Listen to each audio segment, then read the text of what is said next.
नमस्कार नमस्कार नमस्कार। मेरा नाम है राजीव कुमार बजाज, NARKB, और मैं हूँ इस वक्त एडवोकेट प्रदीप नाम्बियार जी के साथ। प्रदीप जी नमस्कार। नमस्कार सर, नमस्कार। और हम दोनों हैं नेशन नाउ पर। नेशन नाउ हमेशा आपके साथ और हमेशा ही आपके साथ रहेगा, ये भी याद रख लीजिए। आप सबको जय हिंद, जय महाराष्ट्र, जय भवानी, जय शिवाजी, वंदे मातरम। वंदे मातरम। और अस्सलाम वालेकुम, सत श्री अकाल, गुड इवनिंग। चाइनीज में नी हाओ, जापानीज में कोनिचिवा, इन फ्रेंच बोंसोir। Pradeep ji, Abariako Jumbo 12 years in East Africa, South Africa, the continent of Africa, wherever they speak Swahili. wherever they speak Swahili, right? And lots and lots of things happening all over at the moment. In Maharashtra, of course, the Parbhani and Beat thing is snowballing into something else. Of course, as far as the BJP is concerned, as the government says, what else can we do?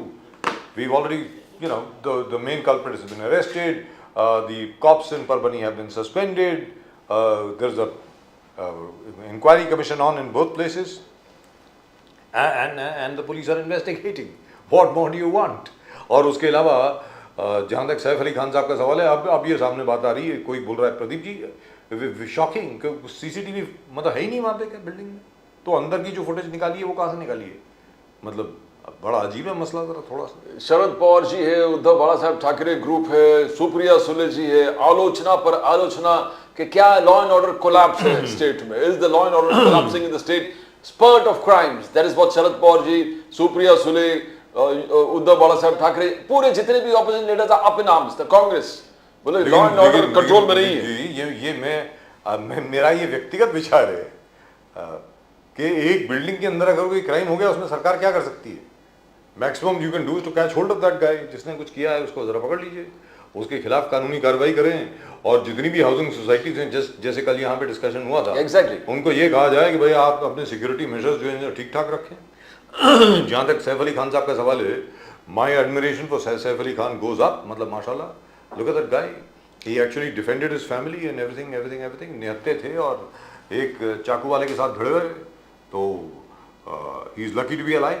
I must say, he's very lucky. He's fought him. The person knife wielding, you can call him whatever you can call him, but he's a very trained, because जिस प्रकार से ransom मांगने वाली बात है, तो definitely बच्चों को बना के, यानी ransom के बना के ransom मांगना, तो captive बना के ransom मांगना, because ये कोई ordinary criminal नहीं लग रहा है। If it is that story, is that true? अगर true ये story है कि 1 करोड़ के ransom मांगा बच्चे के knife के दौर पे रख के, then that is not a small criminal. He is a very trained criminal. He is a professional criminal. He has done a lot of things like this before. Right, and we'll wait for the results of the investigation. At the moment with us, and of course the main thing that we're going to be talking about today is Mr. Rahul Gandhi attacking Mohan Bhagwat ji. Mohan Bhagwat जी के बारे में उन्होंने कहा कि अगर वो किसी और देश में होते तो अभी तक गिरफ्तार होते। जो मोहन भागवत जी ने कहा कि भाई हमें असली आज़ादी जो मिली वो हमको 22 जनवरी 2024 को मिली, प्राण प्रतिष्ठा के बाद, यानी राम मंदिर बनने के बाद, उसको लेकर के राहुल गांधी जी ने एक ज़बरदस्त अपना वक्तव्य दिया है, और साथ में ये भी कहा है कि RSS का शुरू से यही रहा है, और राष्ट्रीय स्वयंसेवक संघ जो है वो संविधान में भी विश्वास नहीं करती, वगैरह वगैरह वगैरह, जो नॉर्मली वो बोलते हैं। लेकिन इस बार saying that Mohan Bhagwat ji should have been arrested and what he says is anti-national, is actually treason, is something that we'll talk about. In any event, एक चीज़ याद रख लीजिए, we in India we have freedom of expression and speech, and there are some people who believe कि भारत की जो किस्मत है वो बदली है राम मंदिर बनने के बाद, ऐसा बहुत लोगों का मानना है। लेकिन फिर भी इस विषय के बारे में हम लोग बात करेंगे। इस वक्त हमारे साथ हैं, we have very important guest indeed. We have a distinguished panel. Pradeep Gowde Sahab of the Bharatiya Janata Party is with us. Pradeep ji, नमस्कार। नमस्कार। जय सिया राम, कैसे हैं सर? संजय द्विवेदी जी, उद्धव ठाकरे सेना के संजय द्विवेदी जी, always a pleasure having you with us. Sanjay Dwivedi जी, जय श्री राम। जय Siya Ram sir, हर हर महादेव, जय भीम, हर हर महादेव जी। और हमारे साथ पहली बार शो में संदीप मोरे साहब। संदीप मोरे जी, आपका स्वागत है नेशन नाउ में। नमस्कार। जय भीम, जय संविधान। जय भीम, जय संविधान, जय भवानी, जय शिवाजी, वंदे मातरम। संदीप मोरे साहब महाराष्ट्र युवा मोर्चा के जनरल सेक्रेटरी हैं ऑफ दी आज़ाद समाज पार्टी कांचीराम, मैं ठीक बोल रहा हूँ सर? पार्टी का नाम ठीक बोला मैंने? जी जी जी। जी, चंद्रशेखर आजाद जी, रावण जिनको कहा जाता है, जो अभी मेंबर ऑफ पार्लियामेंट बने हाल में, और भीम आर्मी जिन्होंने बनाई थी, उनकी पार्टी से हैं और जबरदस्त नेता हैं। They are absolutely fantastic. Pradeep ji, the manner in which this party has grown, काबिले तारीफ है साहब, बहुत प्रशंसनीय है। जिस प्रकार ये भीम आर्मी से फिर ये आज़ाद समाज पार्टी बनी कांचीराम, जिस तरीके से इसकी ग्रोथ हुई है पूरे उत्तर प्रदेश में और हर जगह पे, बहुत ही ज़बरदस्त है, काबिले तारीफ है। मोरे साहब, क्योंकि आप पहली बार आए हैं शो में, मैं आपसे जानना चाहता हूँ, क्या राष्ट्रीय स्वयं सेवक संघ के बारे में जो राहुल गांधी जी कह रहे हैं, और भारतीय जनता पार्टी के कई नेता हैं, सब नहीं, कई, जैसे मोदी जी ने आज तक कभी इस विषय में कुछ नहीं बोला है, अमित शाह जी ने कभी कुछ नहीं बोला है, जो वरिष्ठ नेता हैं उन्होंने हमेशा हमेशा एक एक चीज की मर्यादा रखी है। लेकिन जिस प्रकार मोहन भागवत जी ने कहा कि भाई असली आजादी तो हम लोगों को 22 जनवरी 2024 को मिली, जब राम मंदिर में रामलला की मूर्ति की प्राण प्रतिष्ठा हुई। तो इसको लेकर के आपका क्या विचार है? क्या हमें असल में आजादी अभी मिली है? 1947 में हमें आजादी नहीं मिली थी? अगर देखिए सर, अगर हमें आज़ादी अभी मिली है, ऐसा उनका अगर कहना है, तो संविधान के दायरे में रह के फिर राम मंदिर का रिजल्ट क्यों आया? ये भी बात है ना कि अगर आप कह रहे हैं कि अभी आज़ादी, अगर आप आज़ादी होते नहीं तो आप कोर्ट तक जाते रहे। आपकी आवाज़ नहीं आ रही सर। सर आप बोल रहे हैं तो मेरी आवाज कैसे आएगी? बोलिए बोलिए बोलिए, आप बोलिए, आप बोलिए। तो आपकी ये आवाज बात आ रही है, बहुत बढ़िया आ रही है, बोलिए। हाँ, तो ये जो है, हमें आज़ादी जिस दिन से संविधान लागू हुआ है, जी। इस देश के पिछड़े, गरीब, कमजोर जो भी लोग हैं, उनको सबको आज़ादी जिस दिन संविधान लागू हुआ इस देश में, उस दिन से आज़ादी मिले, और सही में वही दिन जो है आज़ादी का दिन मनाया जाए। जी संदीप मोरे जी, पूरे देश ने देखा जिस प्रकार से अमित शाह जी अंबेडकर जी के बारे में किस प्रकार से पार्लियामेंट में बोला। कांग्रेस ने इसको बड़े कैंपेन चलाने का बात किया था, मगर कैंपेन अब तक चालू हुआ नहीं है। कांग्रेस ने कहा जय बापू, जय भीम, जय संविधान, ये हर डिस्ट्रिक्ट में चौपाल चलाएंगे। क्या ये कैंपेन जो विरोधी पक्ष ने प्लान किया था, जो आलोचना किया था अमित शाह का, वो पूरा थम गया है? इसमें आगे कुछ होने वाला नहीं है? जो इमीडिएट एक्सप्लोजन था वो कुछ हुआ नहीं, आगे कुछ बढ़ा नहीं है? संदीप मोरे जी, देखिए, जो भी है अभी सब बाबा साहब का नाम अपने मतलब के लिए निकालते हैं, मतलब के लिए लेते हैं। जिस दिन उनको जरूरत पड़ती है उस दिन बाबा साहब का नाम लेते हैं, फिर 365 दिन क्यों नहीं लेते आप? अभी देखिए, जो अमित शाह की बात करें, जो हमारे माननीय गृह मंत्री है, उन्होंने जो बात कही, हम जो अम्बेडकरवादी लोग हैं, तो वो उनसे अपेक्षा क्यों करे कि वो अच्छी बात करे बाबा साहब अम्बेडकर जी के बारे में? वो अच्छी बात करे, हम अपेक्षा ही नहीं रख सकते ना। वो तो हमेशा से विरोधी करते रहे हैं। तो इस बार अगर वो कुछ बोल देते हैं तो उससे कुछ ज्यादा फर्क नहीं पड़ेगा, क्योंकि वो तो, हम उनसे कुछ अपेक्षा ही करेंगे नहीं ना कि वो अच्छा कुछ बोलेंगे। जी। तो मोरे साहब, आपसे ये जानना चाह रहा था मैं, आप जरा स्पष्ट जवाब दें। आपके मुताबिक और आपकी पार्टी के मुताबिक, जो इन्होंने कहा कि राम मंदिर बनने के बाद असली आजादी आई, आप कहते हैं कि असली आजादी मिली संविधान लागू होने के बाद, तो क्या राम मंदिर बनने के बाद आजादी नहीं मिली? बताएं सर मोरे साहब। राम मंदिर से क्या मिला सर? राम मंदिर से आजादी का क्या संबंध आता है? ये तो नहीं बताया उन्होंने जी। कि राम मंदिर बनने के बाद किस तरह की आजादी मिली और किनको आजादी मिली। ये भी जी। बात है ना कि उन्हें चाहिए कि वो बताना चाहिए कि राम मंदिर बनने के बाद इस तरह की हमें आजादी मिली है। लेकिन संविधान ने हमें सब अधिकार दिए, जो जी। अधिकार देने के बाद हम आजाद हुए ना। Right, अगर संविधान wonderful. ने हमें अधिकार ही देने होते तो हम आजाद कैसे कहलाते?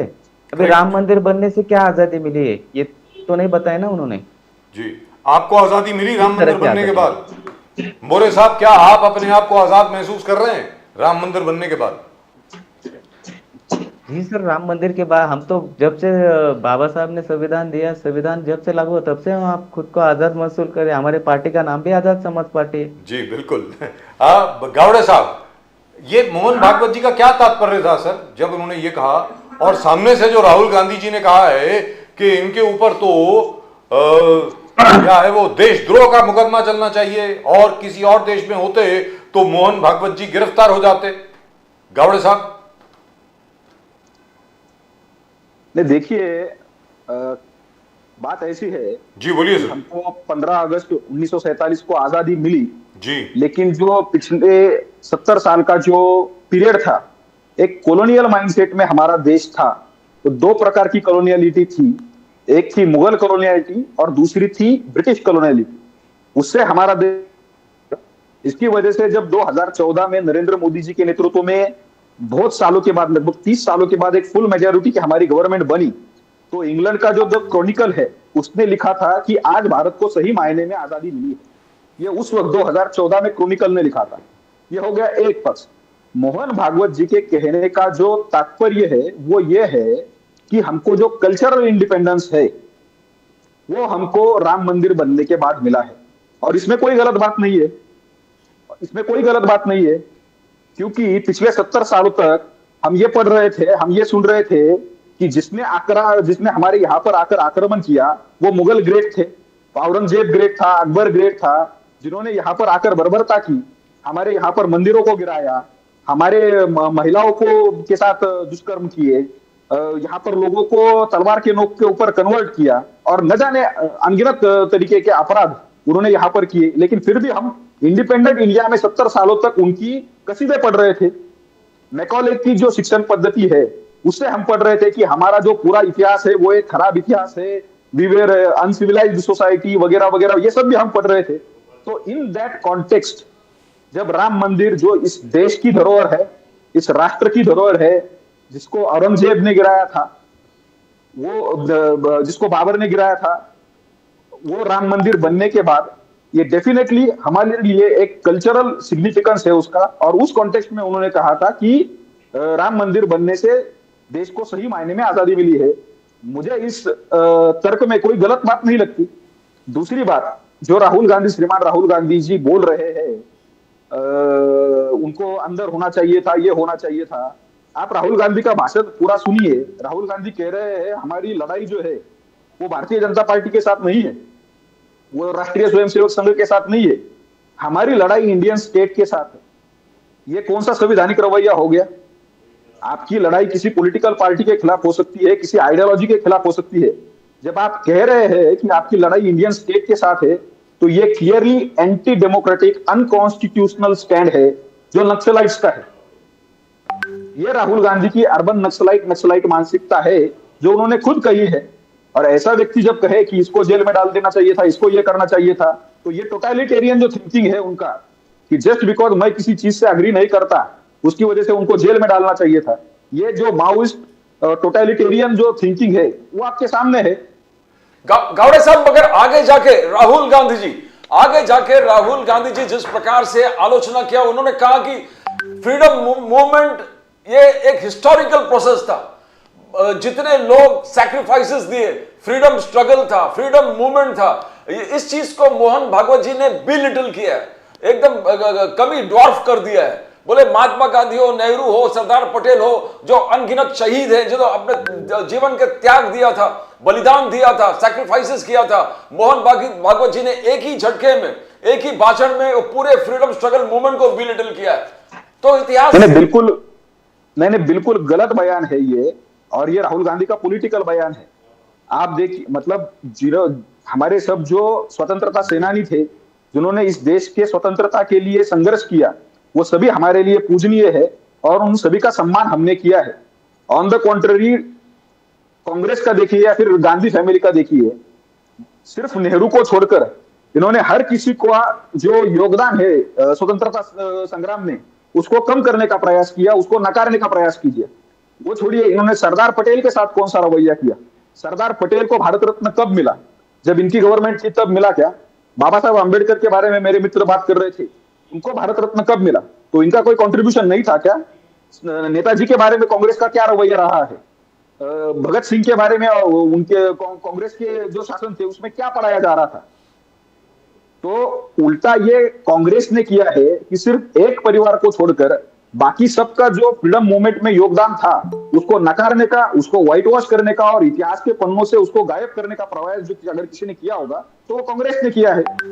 और ये सब आप जैसे वरिष्ठ पत्रकार जानते हैं। तो जी। राहुल गांधी क्या कहते हैं मुझे नहीं लगता उसकी कुछ मायने है। लेकिन यहाँ पर एक बहुत बड़ी चीज़ आती है, मुझे अभी तक याद है, पता नहीं संजय द्विवेदी जी को याद होगा या नहीं होगा, और मोरे साहब जो हैं वो तो बहुत यंग हैं, उनको तो शायद मुझे नहीं लगता कि उनको याद भी होगा या नहीं याद होगा, I don't think you remember.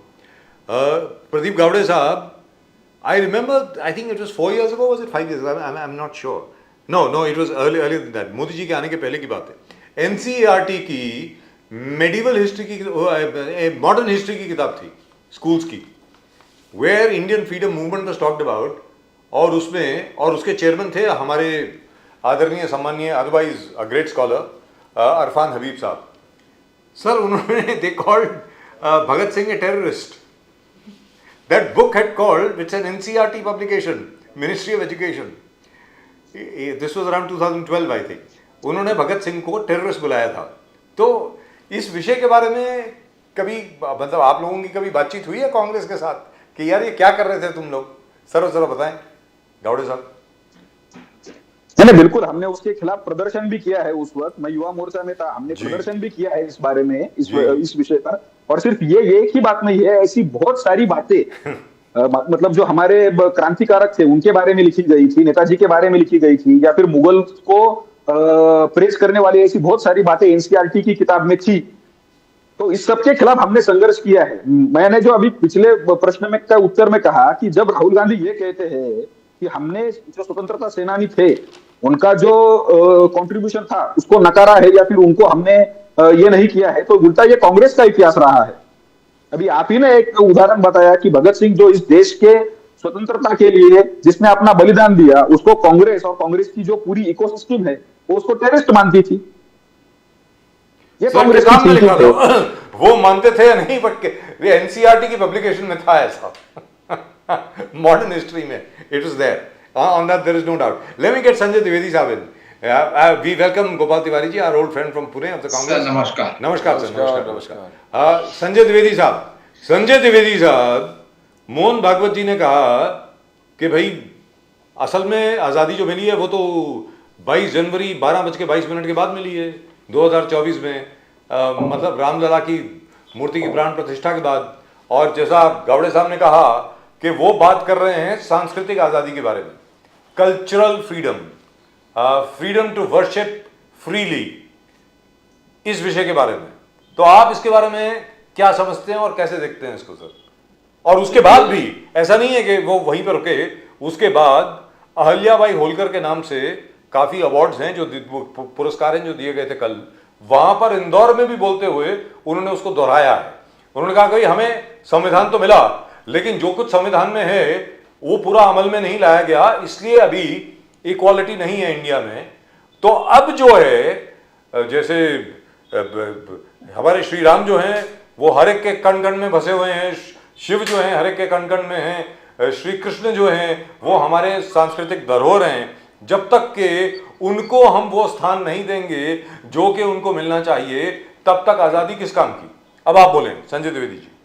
देखिए प्रदीप जी, राहुल जी, राजीव जी, सबसे बड़ी बात है असल में भारतीय जनता पार्टी या हम आरएसएस को नहीं कहेंगे, मोहन भागवत जी वरिष्ठ नेता हैं, वरिष्ठ समाज सेवक हैं, उनको नहीं कहेंगे, लेकिन आप देखिए इनका बिल्कुल चाल चलित चेहरा बिल्कुल बदला हुआ है एकदम से। राम मंदिर की जो बात ये करते हैं, हम तो इनके संग में रहे हैं। जब गठबंधन की सरकारें बनने शुरू अटल बिहारी वाजपेयी ने बनाई तो राम मंदिर मुद्दा इनका जो था, इनके उसमें जो वचननामे में या जो ये घोषणा पत्र जारी करते हैं सबसे पीछे चला गया था। और अगर राम मंदिर को बनना था तो अटल बिहारी वाजपेयी सरकार रही 6 साल, क्यों नहीं अध्यादेश लाके घोषित की गई? देखिए ये सब चीजें भारतीय जनता पार्टी की सब बनावटी चीजें, आदमी को कैसे हम दिग्भ्रमित करें। अब चूंकि राम अगर ये कहते हैं सब देश अब आजाद हुआ, तो हमारे जो बलिदान हुए, हमारे जो देश में जो हमारे भारतीय बलिदान हुए या सभी जातियों के लोग बलिदान हुए, चाहे मुसलमान हो, चाहे सिख हो, चाहे ईसाई हो, तो उनका तो बलिदान बेकार कर दिया इन्होंने, जिसके लिए उन्होंने इतना संघर्ष किया। चंद्रशेखर आजाद, भगत सिंह, तमाम ऐसे नाम है, वीर सावरकर जी, इन तमाम ऐसे नाम है। तो आज वीर सावरकर की बात तो जरूर करते हैं अब लपेटने के लिए, लेकिन वीर सावरकर को भारत ने अभी तक नहीं दे पाए। तो देखिए, मैं ये कहना चाहता हूं कि इस तरह की बातचीत करना इस देश में गलत है कि हम आज आजाद हुए। हाँ ठीक है, भगवान श्री राम के मंदिर हमारा नहीं बन पा रहा था, उसके लिए कोर्ट द्वारा संघर्ष हुआ, कोर्ट में लोग गए, हम लोग दूसरे पश्चिमी कोर्ट में गए। आज माननीय सुप्रीम कोर्ट द्वारा एक निर्णय दिया गया, वो भी संविधान के तहत, क्योंकि देश आजाद है इसलिए दिया गया। अगर देश आजाद ना होता आज की डेट में तो क्या संविधान, हमारा संविधान बना होता? अगर देश आजाद नहीं होता तो क्या जिस तरह से हम आज बातचीत कर रहे होते? ये कहते साहब कांग्रेस ने कुछ नहीं किया। 1947 में देश आजाद हुआ तो कितनी रेलवे लाइन थी, कोयले के इंजन चलता था, क्या भाभा अनुसंधान केंद्र था, क्या पीसीओस बने हुए थे, क्या एरोड्रम बने हुए थे, क्या आपकी सड़कें बनी हुई थी, क्या मेट्रो चल रही थी? तमाम चीजें मैं गिना दूं, क्या सब था इस समय?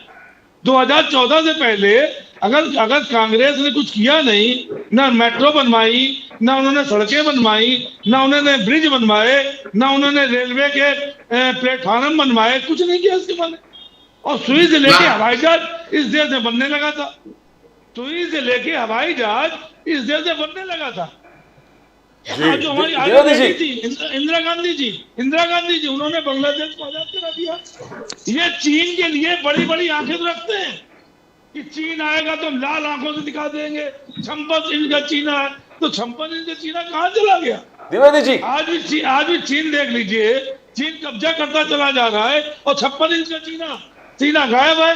क्या मतलब इसका? द्विवेदी जी, आप पे आरोप है एकनाथ शिंदे जी और पूरे ओरिजिनल शिवसेना के, आप बाला साहब ठाकरे जी के विचारों से बहुत दूर चले गए। संजय राउत ने आपको न घर का न घाट का बना के रख दिया है। बोले कि जो विचार बाला साहब के विचार से आप इतने दूर चले गए हैं तो बाला साहब ठाकरे जी के मेमोरियल ट्रस्ट में रहने का कोई अधिकार नहीं है। तो रामदास कदम और पूरे जितने शिवसेना के जो कहते हैं ओरिजिनल सेना है, बोले कि उद्धव जी को उसमें से हटा दो, बिकॉज विचारों को नहीं मानते तो उस ट्रस्ट में क्या रखेंगे? तो क्या ये ठीक है उनका कहना? एकनाथ शिंदे जी का जो टीम है जो चाहते हैं कि उद्धव ठाकरे जी उस मेमोरियल ट्रस्ट में नहीं रहे, इस विचार, ये जो उनका कहना है, कैसे देखते हो आप? देखिए, सबसे बड़ी बात यह है कि शिंदे जी चूंकि इस समय गुलाम हो गए हैं भारतीय जनता पार्टी के, मुख्यमंत्री पद चला गया उनका, जो मंत्री जिसको बनाना चाह रहे थे, गृह मंत्री मांग रहे थे, गृह मंत्री बनूंगा, सपना देख रहे थे, वो भी चला गया। तो समस्या ये पैदा हो गई आज की डेट में, अब गुलाम क्या करे? तो ऐसे लोगों की बातचीत करना तो मैं तो नहीं समझता उचित। अगर उद्धव ठाकरे जी, अगर महाविकास अघाड़ी की इतनी पोजीशन खराब है तो लोकसभा में क्यों जीत गए? आज हमारे प्रधानमंत्री जी बेचारे जो हैं, प्रधानमंत्री हमारे जो हैं, वो आज क्या हो गए? आज दूसरे सारे लटके चल रहे हैं। आज प्रधानमंत्री जी लटके हैं बेचारे, 2 सीढ़ियों पे खड़े हुए हैं, पाँव तो अगर जमीन खिसक जाए तो गिर पड़ेंगे बेचारे। तो किसने किया ये? महाराष्ट्र जनता ने। हमको अगर हराया भी है तो हमको 20 सीटें दी, 10%, 12% वोट दिए, उनका कितना वोट परसेंटेज है? वो हमारे जो प्रत्याशी हारे वो कितने वोटों से हारे? इस पर चर्चा नहीं करना चाहिए, चर्चा इसमें हो चुकी है। तो शिंदे साहब जो हैं, इनकी बातचीत का कोई मतलब नहीं। एक तरफ कहते हैं साहब पैसा मैं उद्धव ठाकरे की शिवसेना को वापस कर रहा हूँ, कभी उनके ये विचार आ जाते हैं, कभी वो महाराष्ट्र में महान बनने लगते हैं कि नहीं हमसे बड़ा महान इस देश में कोई नहीं है। तो देखिए, सब वो बातें हैं, मानसिकता उनकी जो है इस समय वो समझ नहीं पा रहे मैं क्या करूं। क्योंकि अब जो कहते हैं ना, कहावत है, रजिया फंसी गुंडों में। एक्चुअली रजिया फंसी गुंडों में, तो असल में वो भारतीय जनता पार्टी जैसे साम्राज्य फंस गए हैं। अब ना इधर जा सकते हैं ना उधर जा सकते हैं, उधर जाए। Right, so let's go across to Gopal Tiwari ji. Ji Sanjay Dwivedi ji. Gopal Tiwari ji, Rahul Gandhi ji बड़े आक्रामक मूड में साहब। उन्होंने कहा कि मोहन भागवत जी ने जो कहा है वो तो देशद्रोह है, उनको सीधा मतलब कोई और देश होता तो अभी वो जेल में होते। जब मोहन भागवत जी ने कहा कि असली आज़ादी जो हमको मिली वो 22 जनवरी 12:22 पर मिली 2024 में, जब राम मंदिर में श्री राम लला की मूर्ति की प्राण प्रतिष्ठा हुई तब मिली। उसको लेकर के Rahul Gandhi ji is very very very aggressive. अब इस विषय में क्या कहना चाहेंगे जरा? असल में हमको आजादी अभी मिली है क्या, मतलब क्या है, बोलिए गोपाल तिवारी। इसी के बारे में अभी काफी ये बातें रखी इन्होंने संजय जी, इनकी बातों से मैं पूरे सहमत हूँ। और दूसरी बात है, मैं आपको एक याद दिलाना चाहता हूँ, 2018 में जब मोदी जी की सरकार थी 14 से 19 तक, तो 2018 में अपने मोहन भागवत जी ने कहा था कि स्वतंत्रता की आजादी में कांग्रेस का बड़ा योगदान है। उसके काफी पोस्टर बैनर लगे थे उस समय। वो बार बार ऐसे बयान क्यों करते हैं, पता नहीं कौन से दबाव में है क्या, मैं जानता नहीं हूँ, लेकिन ऐसे बयान करके क्या उनका पॉलिटिकल मोटिव है वो हो ही जाने।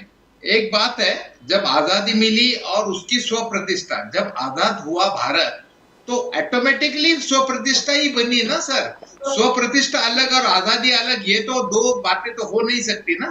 जब आजादी मिली, हमें हमारा कॉन्स्टिट्यूशन निर्माण हुआ, उसी समय हमारी स्व प्रतिष्ठा बन गई। तो स्व प्रतिष्ठा के लिए राम मंदिर बनाना ये कौन सी। और एक बात मैं ध्यान में लाना चाहता हूँ, 450 साल से हमारा राम मंदिर नहीं बन पाया था, जबकि निजामशाही और राजेशाही खंडप्राय भारत देश में थे। तो 4.5 साल कुछ नहीं कर पाए। जब आजादी मिली, कॉन्स्टिट्यूशन, अभी हमारे संजय जी ने भी वही कहा था कि जब हमारी न्याय व्यवस्था बनी तो कम से कम 450 साल का जो सवाल राम मंदिर का नहीं हो पाया था, वो 70 साल में बना न्याय व्यवस्था के कारण। और हमने बाबरी मस्जिद वालों को कई एकड़ जमीन कानूनन दी है, सरकार ने दी है, यूपी के सरकार ने दी है, बड़े पैमाने पे दी है। तो ये जो न्याय व्यवस्था बनी उसी के कारण हुआ। तो अब आप खींचतान के राम मंदिर का श्रेय जो लेना चाहते हैं वो भी गलत है, वो तो कोर्ट के कारण बना। दूसरी बात, आप ये जताना चाहते हैं, तो आप एक तरफ तो बोलते कि हम संविधान का आदर करते हैं, तो संविधान कोई एक धर्म का है क्या? तो संविधान तो सभी धर्मों का आदर करता है। तो फिर ये बात कहाँ है, ये इनको कौन सी बात और ये क्या कहना चाहते हैं, ये पूरे कंफ्यूज है। और इसी तरह ये अगर ये बात जब आजादी के जंग में हजारों लाखों जाने गई, हजारों लोगों ने अपनी जान गंवाई, उनका सबका अपमान ही है ना। जब आप कंगना रनावत जैसी एक नर्तिका कहती है कि आजादी हमें भीख में मिली, उसको आप पद्मश्री देते हो, तो आपका मतलब क्या है?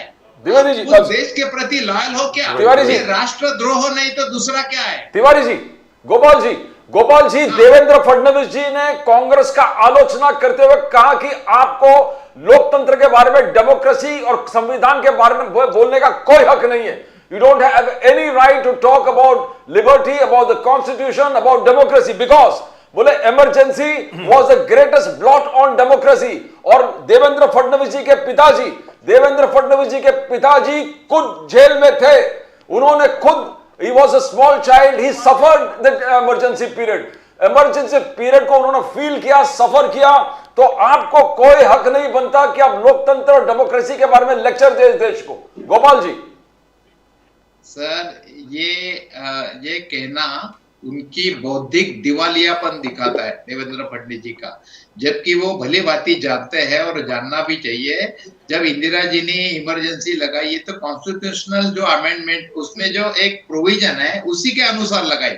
उनके जो राष्ट्र सलाहकार है वो सलाह देते हैं और उसमें पीएम को वैसा करना पड़ता है। उसके बाद दूसरे बात, जब जनता ने उसके ऊपर इमरजेंसी के बाद 2 बार इंदिरा जी को भारी मौत से चुन के दिया है, तो आप जनता के, भारत की देश की जनता ने भी उसके ऊपर निर्णय दिया, तो आप और मैं कौन क्या बोलने वाले, मायने रखता है क्या कोई? उनके फादर जेल में थे, और सुनो, बाला साहेब देवरस और बाला साहेब ठाकरे जो आपके 30 साल संगठन में आपके साथ में रहे, वो बाला साहेब ठाकरे जी ने भी इमरजेंसी को सपोर्ट किया, और बाला साहेब देवरस जो आरएसएस के थे, उन्होंने भी उसमें लेटर लिखा है, कुछ बातें रखी है। तो ऐसा तो नहीं है। तो ये सब बातें बिल्कुल तथ्यहीन है, क्योंकि आज के तारीख में जो करना चाहते हैं, जो लोग चाहते हैं, जो अभी आप सत्ता में बैठे हो, तो आप सत्ता के सामने आपकी अकाउंटेबिलिटी क्या है उसके ऊपर ध्यान दो। ये बातें हो गई, पूरे बीती बातें पे ध्यान मतलब अच्छे ज्वलंत बर्निंग इशू से ध्यान हटा के इस पे ध्यान लाना, ये सब पॉलिटिकल इनकी ये आपका जो कैंपेन ट्रिक्स चल है। रहा है गोपाल जी, आपका कैंपेन चल रहा है ना, जय संविधान, जय बापू, जय भीम, जय संविधान। आप बड़ा कैंपेन पूरे पूरे हर देश के हर जिले में चलाने वाले हो अब, तो इसलिए बिल्कुल। फडणवीस साहब ने कहा। बिल्कुल बिल्कुल, वो तो इसलिए कहा, तो वो तो जय संविधान और ये तो है। अभी उसके बाद जब जनता ने निर्णय दे दिया आजाद इमरजेंसी के बाद इंदिरा जी को वापस पीएम बनाया इसी जनता ने, तो अभी आप उसके ऊपर बोलते क्या हो, मतलब तथ्यहीन है बातें हैं, कोई तो मायने गोपाल नहीं तिवारी रखती। जी चलते चलते इसके पहले कि मैं वापस मोरे साहब के पास जाऊं, More sahab is a very young politician, he is from Chandrashekhar Azad Ravan's party, at the moment विजत आजाद समाज पार्टी के इस वक्त हमारे साथ हैं। गोपाल तिवारी साहब, ये जरा आप बताते जाएं प्लीज कि अंबेडकर जी को लेकर के आप लोगों ने इतना शोरगुल मचाया था कि आदरणीय सामान्य गृह मंत्री अमित शाह साहब ने कुछ लोकसभा में राज्यसभा में कुछ उनके बारे में इस तरीके से बोला था, which reflected certain amount of disrespect, ऐसा आप लोगों का कहना था। तो उस एजिटेशन का क्या हुआ सर, खत्म हो गई वो? नहीं नहीं, बिल्कुल नहीं खत्म हो गई। बीच में मैंने कहा था कि मनमोहन सिंह जी का जो देहांत हुआ उसी के कारण, और ये भी है उसी का एक पार्ट है, जय बापू, जय संविधान, जय भीम। और क्या, जब संविधान का रिस्पेक्ट करना, उसका अस्तित्व बनाए रखना, यही तो बात है ना। सर कांग्रेस के ऊपर यही आरोप लगता है कि आपकी जो लीडरशिप है, it's a part time leadership. Sir politics is it's a 24/7 profession. 24 घंटे पूरे साल लोगों को काम करना पड़ता है। यह कहा जा रहा है कि राहुल गांधी जी के पास वक्त नहीं था उस वक्त, इसकी वजह से आप लोगों ने ये एजिटेशन सस्पेंड कर दी, और अब क्योंकि राहुल गांधी जी के पास वक्त है आप दोबारा उसको शुरू कर रहे हैं। क्या इस बात में सच है गोपाल तिवारी जी? नहीं, बिल्कुल सच नहीं है उस बात में, कोई तथ्य नहीं है बात में। जब अभी जो 24 का इलेक्शन हुआ, तो 14 से 19 और 19 से 24 10 साल मोदी सरकार का जो कारोबार ध्यान में रखते हुए ये देश की जनता ने कांग्रेस के 50 सांसद थे वो 100 कर दिए, मतलब 98% कांग्रेस को बढ़ावा दिया। और सांगली वाले को भूल गए जी। अरे हाँ, और ये लोकसभा की बात कर रहा हूँ, और उनको 26% से रिड्यूस कर दिया, जबकि 10 साल मोदी सरकार का तजुर्बा देख के ये लोगों देश की जनता ने निर्णय दिया है। अभी 50 सांसद थे तो 100 कर दिए, वो राहुल जी के नेतृत्व में हुए। Right, so let me go across to mister More. North से देखो, साउथ से नॉर्थ तक 6,500 किलोमीटर पद यात्रा, भारत जोड़ो यात्रा की उन्होंने वो भी तो कुछ मायने रखती है ना। हम लोगों ने देखी है, हम लोगों ने कवर भी करी, हम लोग थे वहां पे। बिल्कुल जी। तो गोपाल तिवारी जी एक second, let me go across to mister More sir. More sahab, क्या आप विश्वास करते हैं, आपको भरोसा है कि कांग्रेस वास्तविकता में बाबा साहेब भीमराव अंबेडकर जी, भारत रत्न बाबा साहेब भीमराव अंबेडकर जी के जो आदर्श हैं उनको लेकर के असल में हृदय से, दिल से एक अच्छा आंदोलन करने वाली है, जिसका फायदा वास्तविकता में पिछड़ों को, दलितों को, ओबीसीज को, माइनॉरिटीज को होगा? मोरे साहब बताएं। कि देखिए, ऐसा है कि अभी ये जो वाकया हुआ है तो इसको बहुत सारा अभी टाइम निकल गया जी। जिस दिन ये बात हुई वहां से आंदोलन क्यों शुरू नहीं हुआ? आपने इतना जो समय लिया वो क्यों लिया? ये भी बात है ना। और वो अगर आंदोलन करते हैं तो उस आंदोलन में जो भी दलित पिछड़े युवा हो गए उनको आगे कर देंगे, उनपे फिर पुलिस कार्रवाई करेगी, तो फिर नुकसान किसका है? इसमें नुकसान ही होगा ना इसमें, अगर आंदोलन करते हैं। अभी देखिए, जो अमित शाह जी ने जो बात कही थी डॉक्टर भीमराव अंबेडकर जी के बारे में, तो उनके बारे में जब बात रखी थी तो हमारे जो चंद्रपुर के साथी है वरोरा के, उन्होंने कोर्ट में अपनी अमित शाह के ऊपर अगर पुलिस में एफआईआर दर्ज नहीं कराई जाती तो उसके बारे में भी उन्होंने कोर्ट में अभी रिट पिटीशन की है जी।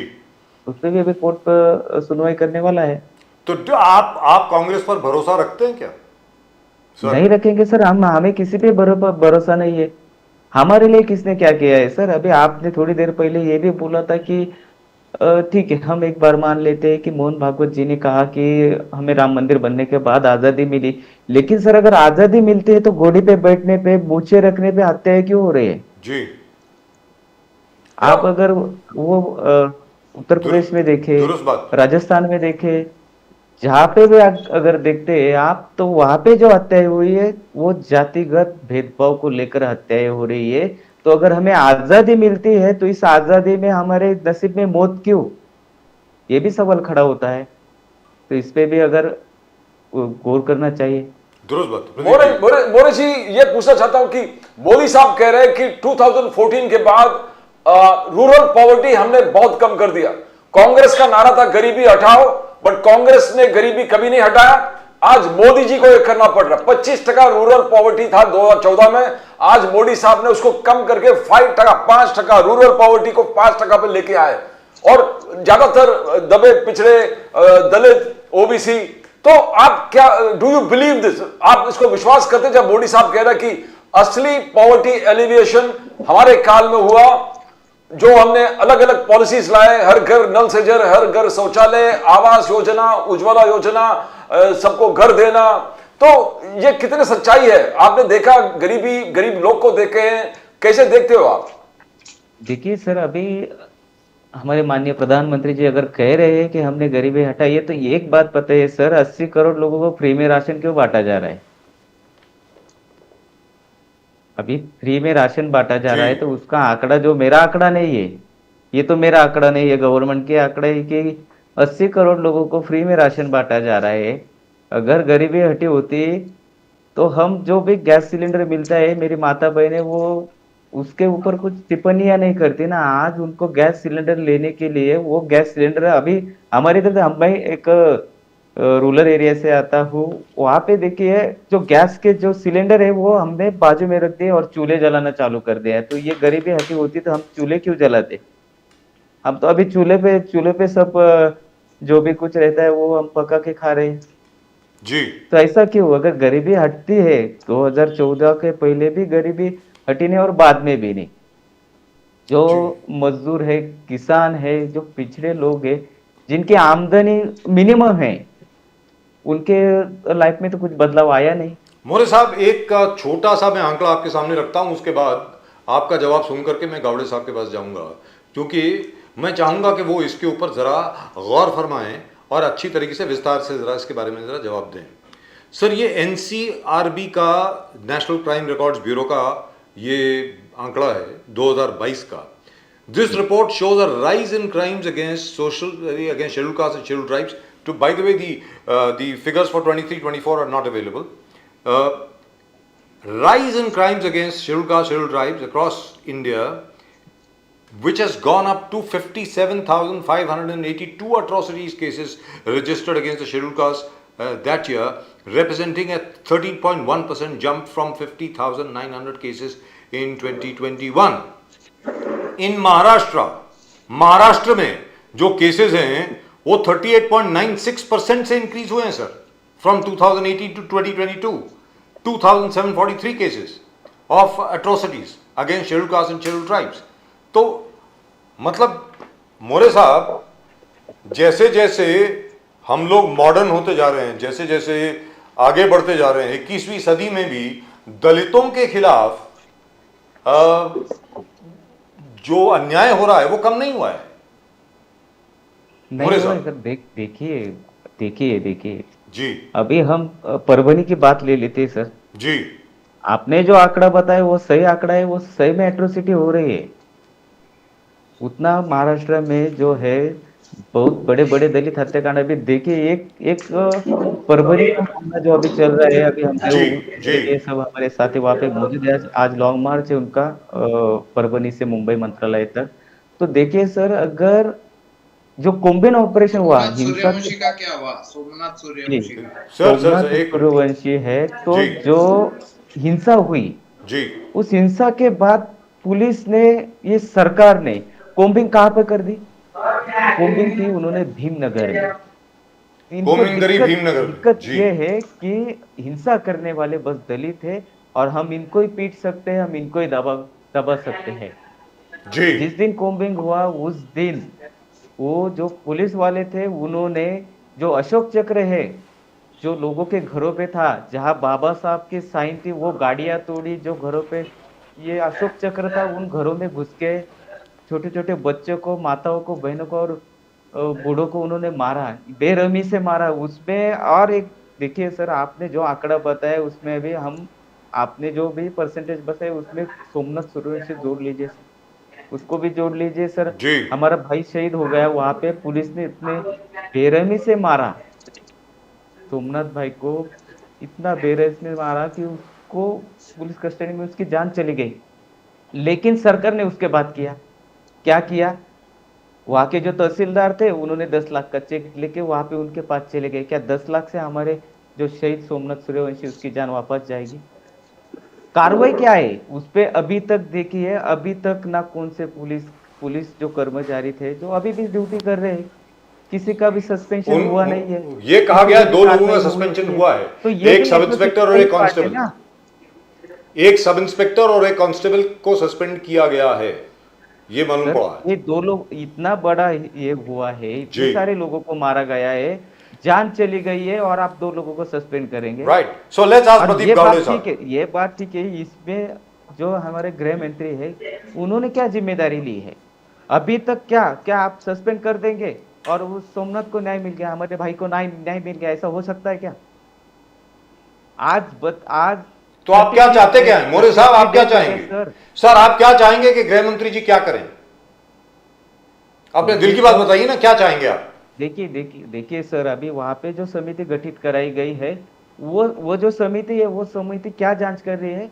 वो समिति जांच कर रही है जब हिंसा हुई, हिंसा के बाद जो भी घटनाएं हुई उसकी वो समिति जांच करे। लेकिन वो समिति जब हिंसा हुई, हिंसा का कारण क्या बना, इसके आगे की जो भी जांच वो क्यों नहीं कर रही?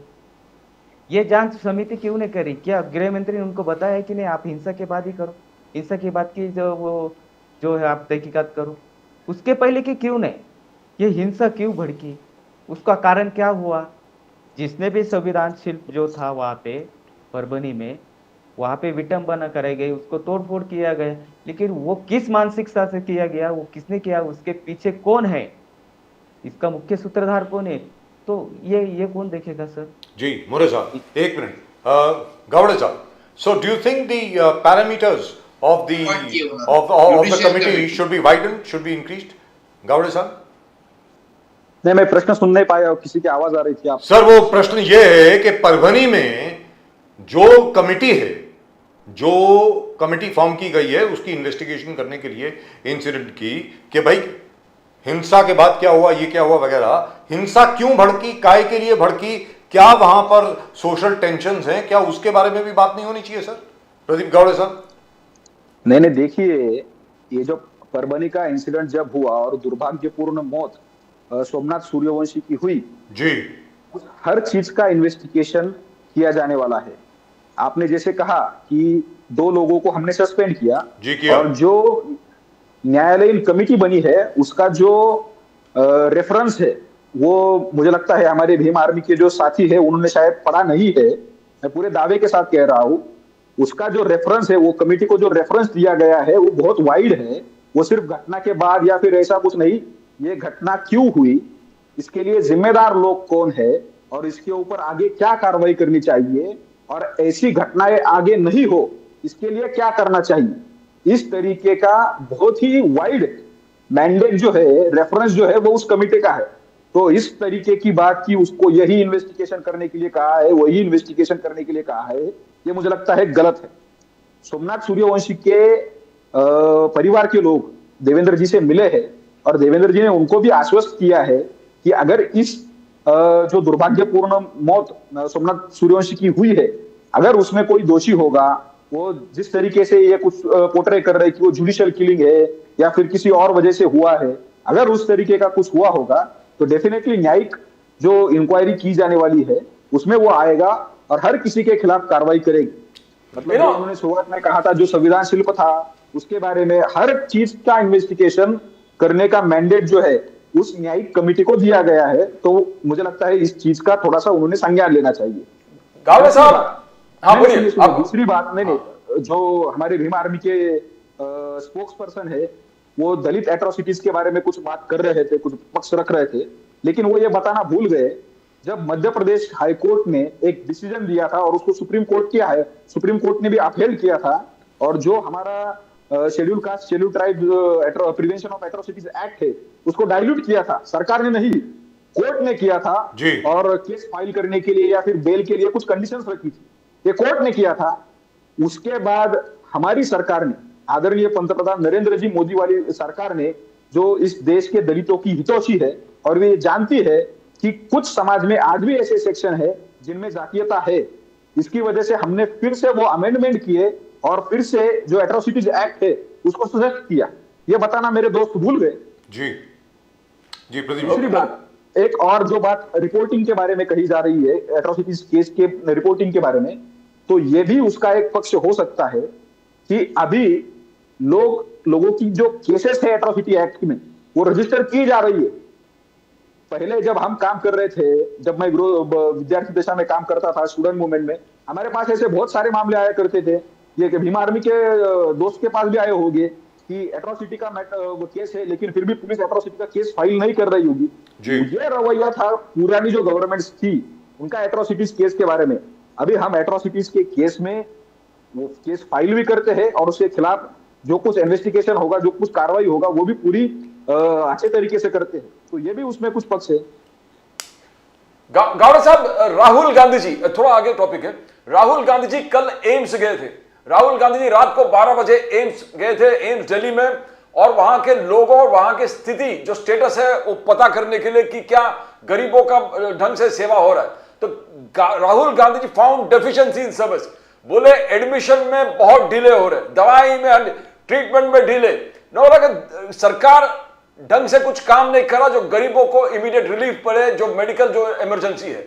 और 2 दिन पहले उन्होंने इंडस्ट्रियलिस्ट के साथ मिल्क शेक बनाया, मिल्क शेक बनाते बनाते इंडस्ट्रियलिस्ट से, छोटे छोटे उद्योगपतियों से बात करते, स्टार्टअप से बात करते, उन्होंने दिखा दिया कि देखिए the government has not provided proper conducive atmosphere for business to thrive, Modi sahab has failed to create a good business environment. तो एक के बाद राहुल गांधी जहां जहां जा रहे हैं, यही सा रिपोर्ट आ रहा है कि सरकार has failed to provide basic facilities. Gawade साहब, नहीं, देखिए, Rahul Gandhi leader of opposition है तो विरोध करना उनका काम है, तो वो हर चीज में उनको डिफिशियंसी दिखेगी, इसमें कोई दोहराया नहीं है।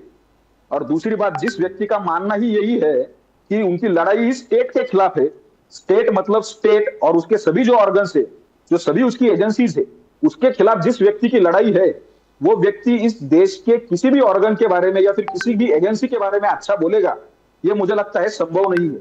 अभी आपने 2 बातें कही, हेल्थ के बारे में और दूसरा एमएसएमई के बारे में आपने कुछ बात कही। ये देश में रिकॉर्ड है कि सबसे ज्यादा एम्स जो है वो भारतीय जनता पार्टी के सरकार में बने हैं। आप देख रहे होंगे कि भारत विश्व का एकमात्र देश है जिसने कोविड जैसी महामारी में सबसे ज्यादा फ्री जो वैक्सीन देने का काम है वो हमने किया। तो हर बार मतलब ये तो मतलब कोविड के बारे में हो गया, लेकिन बहुत सारी योजनाएं इस देश में जो गरीब तबका था उसको बीमा मिले, उसके लिए हमने लाई है। ये हो गया हेल्थ के बारे में, लेकिन राहुल गांधी इसके बारे में कभी बात नहीं करेंगे। दूसरा एमएसएमई के बारे में आपने कहा, एमएसएमई को सबसे ज्यादा सशक्त करने का काम अगर किसी ने किया होगा तो वो नरेंद्र मोदी जी ने किया है। आप जानते होंगे मुद्रा योजना हमने शुरू की, पहले उसमें 10 लाख तक का लोन मिलता था, अब 20 लाख का लोन मिल रहा है। स्टार्टअप इंडिया होगा, स्टैंड अप इंडिया होगा या फिर मेक इन इंडिया होगा, या हर कोई स्कीम के थ्रू जो हमारा युवा एमएसएमई में अपना कुछ करियर बनाना चाहता है, कुछ उद्योग शुरू करना चाहता है, उसको एक गवर्नमेंट का बैकिंग देने का काम, फाइनेंशियल बैकिंग देने का काम, इंस्टीट्यूशनल बैकिंग देने का काम अगर किसी ने किया होगा तो मोदी जी ने किया।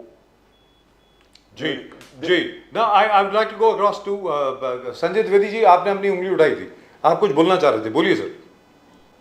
प्रदीप जी बड़ी लच्छेदार भाषण देते हैं।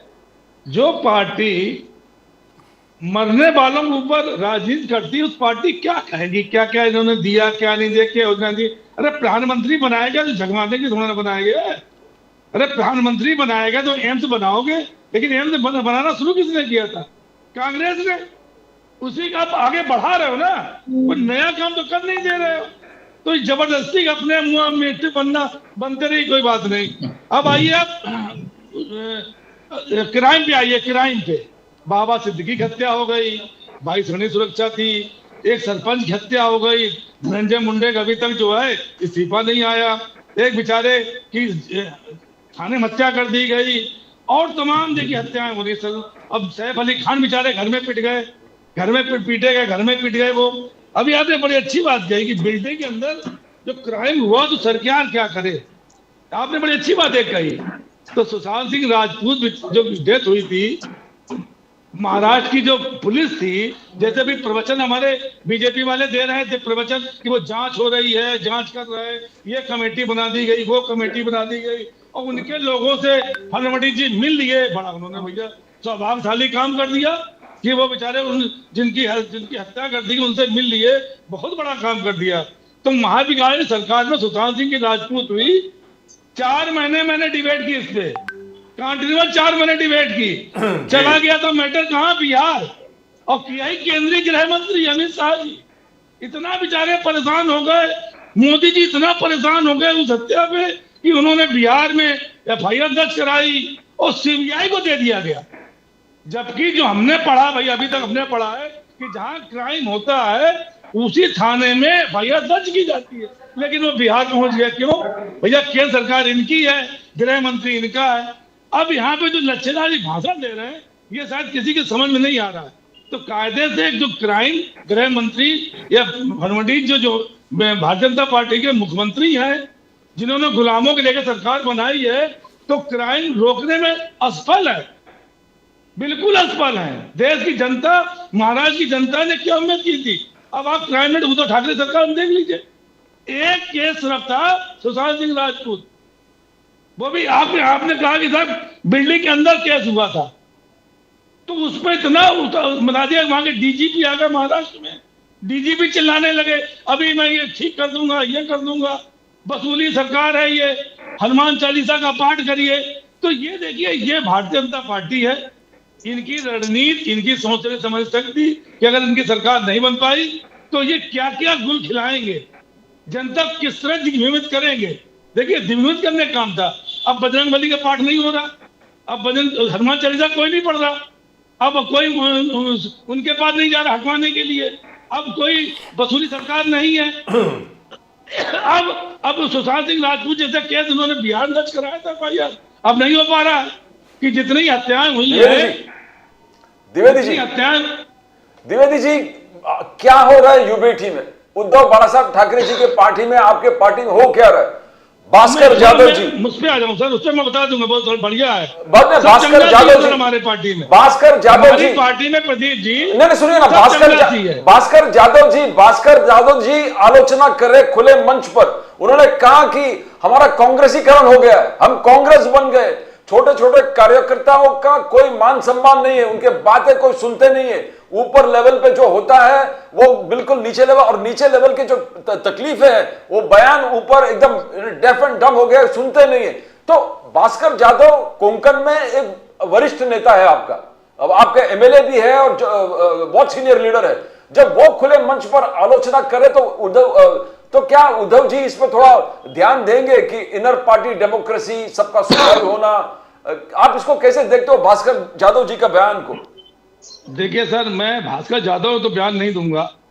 एक नाथ शिंदे जब निकले थे तो उन्होंने कहा साहब अजीत दादा पवार को वित्त मंत्री बनाया गया है, तो फंड अजीत दादा पवार ले गए, तमाम बातें उन्होंने की थी। आप देखिए, तमाम बातें उन्होंने करी थी और पार्टी से बाहर निकल गए थे, क्योंकि उनको पार्टी से बाहर जाना था, क्योंकि उनको CBI वाला हाकम था। मैं अभी दूसरी बात करना चाह रहा हूँ सर, मध्यम वर्गीय सरकार, जो मध्यम वर्गीय हमारे हैं इस देश के, उनकी तरफ कितना सरकार का ध्यान है। आप GST को आप देख लीजिए, GST मनमोहन सिंह गिराना चाहते थे, विरोध करने वाले कौन थे? मोदी जी विरोध करने वाले थे।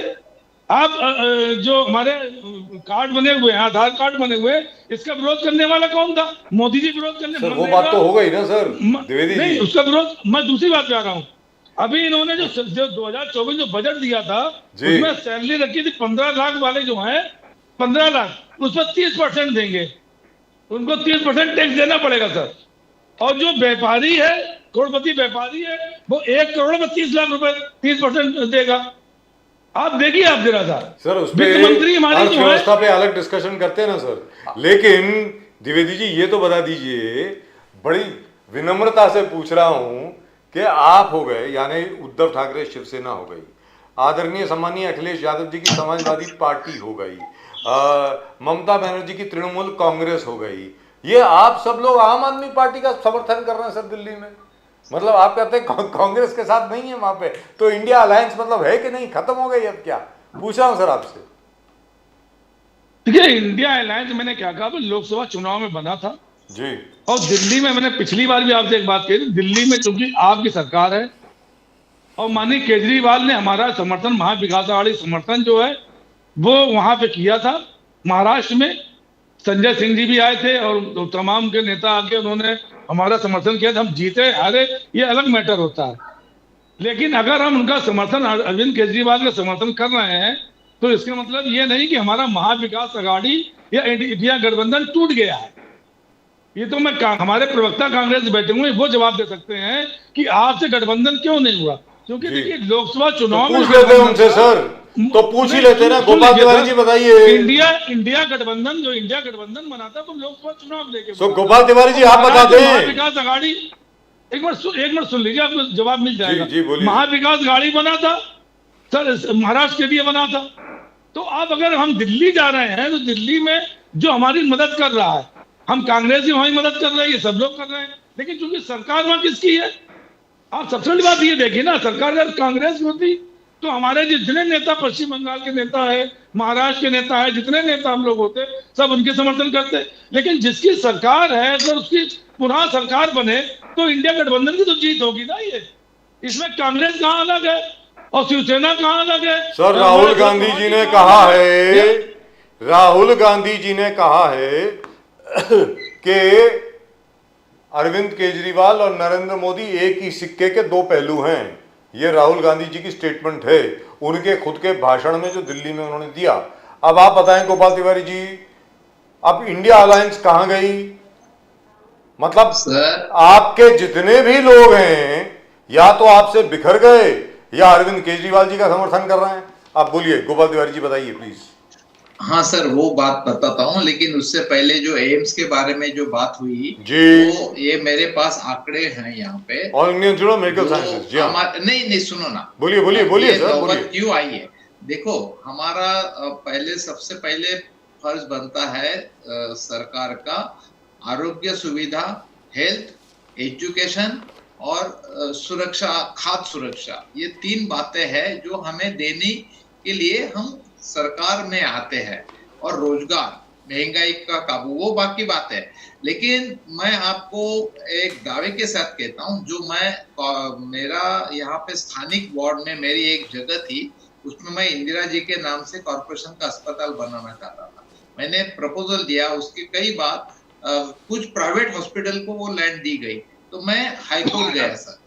मेरे को हाईकोर्ट गया तो मेरे को क्यों स्टे मिला? क्योंकि 7वीं पंचवार्षिक योजना 7th 5th ईयर प्लान में 1000 लोक संख्या के पीछे एक सरकारी बेड की वहां पे उसमें मोटिव्स है, उसमें उद्दिष्ट में ये था।